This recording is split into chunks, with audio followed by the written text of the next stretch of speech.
All right, so now we're back on to my water routine for all of these ducks and chickens and gray puffs of feathers.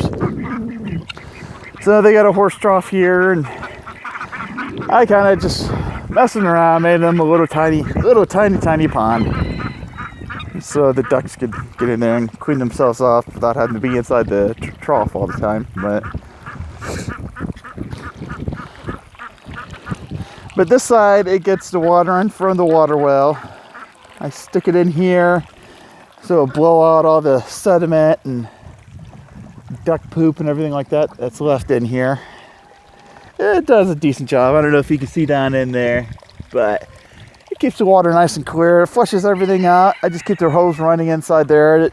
It cascades over the side, makes a little waterfall and everything like that, and then it fills up our pond.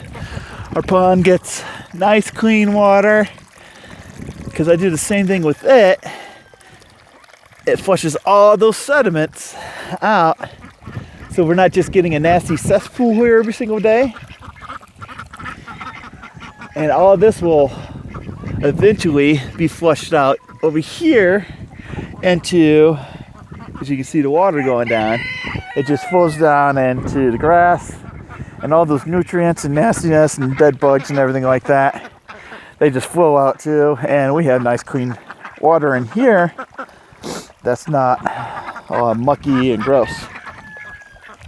Ducks love it. All the other animals love it. They like to flood because they get all the little tiny bugs and the worms and stuff like that that come crawling out of the ground when water comes along. It's not much for conserving water, but well, we're in a well, so. Like I don't know exactly here, but in our new property, we sit over a giant underground flowing river. So the only thing I really need to worry about is ground contamination. This over here is just another swimming pool. It broke a couple winters ago, but yet it still holds water. And it just gives them another option for water. A lot of these guys, there's so many of them here. They're a bunch of bullies, and they beat up each other over if they don't eat on time. When there's food given out, they all beat up each other trying to get to the food and everything, so you got to be on time with that. And so I give them lots of different options of water. That way, no matter what happens, they can always access it somehow or another. So I'm going to put this in here. Same thing as with the horse trough. I just blow out all the sediments and stuff like that, so we're not getting a bunch of nastiness. And then this one kind of runs down here, and I landscaped it just enough to where the water kind of flows down, and then it'll connect back up to the little duck pond thingy here, and all the water once again goes down in here.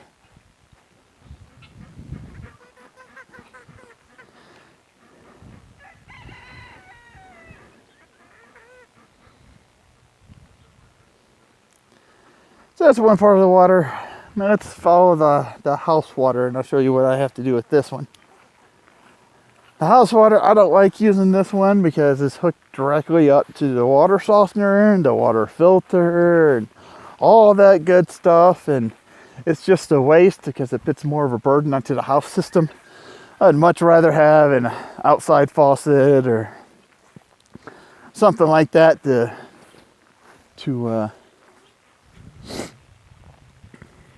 water this side and then the horses. There's one horse, and then out there in the background you'll see the other horse. And I do a lot of the exact same stuff I do for the turkey water, for the horse water. I let their stuff overflow, so it's nice clean water in there.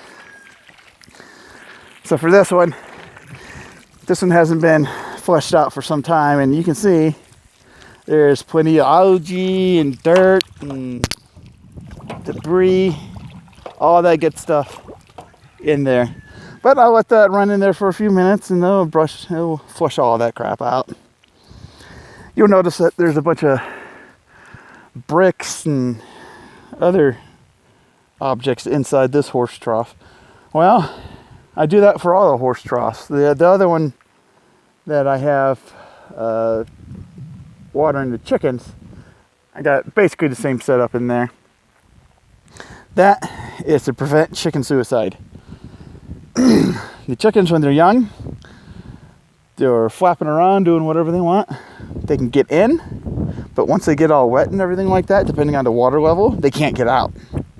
So we've had, I believe, 3 chickens die because they'll get in there and have no way to get out. So this is my rescue attempt for them.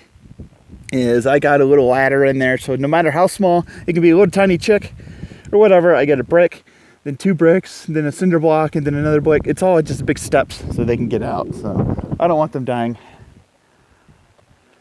No. But I need this water right now, so let's go. And you can see the house water pressure versus what we had going on with the well water pressure earlier.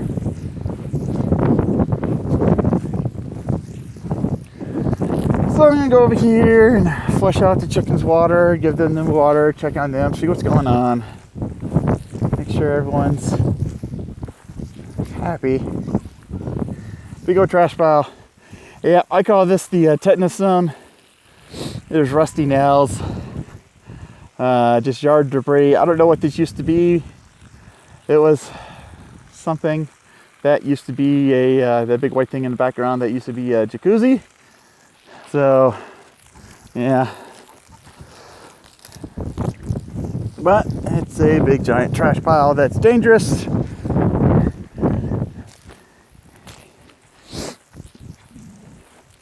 And should probably be dealt with. All right. So these things here cost about $40 at the Tractor Supply store or Murdoch's. Wow. That's surprising to me that they cost that much. It's a quality, well built. What's it called? There you go. Easy fill drinker. Blah blah blah. I got all those parts in it and everything like that. Large flock, and it does a great job. It really does. I don't have any complaints with it itself.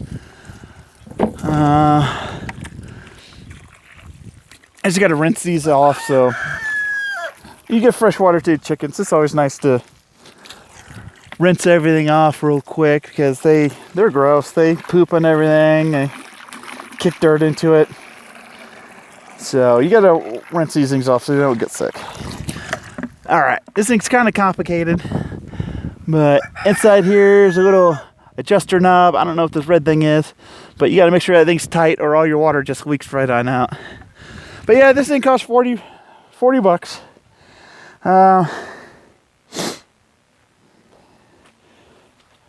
It's real nice, but for $40, it should do a lot more than just drizzle out some water, you know?